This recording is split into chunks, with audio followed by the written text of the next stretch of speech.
2-4 दिवसाआधी ना Googleमध्ये लेख आला होता, तर तो मी जस्ट वाचलेला.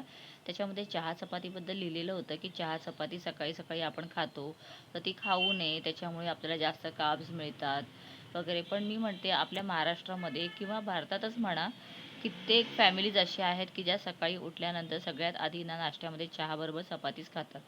आणि हे आजपासून नाही, तर किती वर्षांपासून खाल्ली जाते. आणि मी पण सकाळी कित्येक वेळा चपातीच खाते.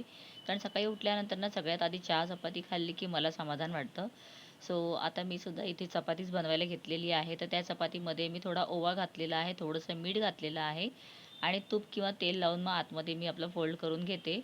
ओवा घातल्यामुळे ना खूप छान लागते चपाती. आणि आपण म्हणतो सकाळी ॲसिडिटी वगैरे होईल चहा पिल्यानंतर किंवा चपाती खाल्ल्यानंतर, तर ओवा घातल्यामुळे तेही होणार नाही.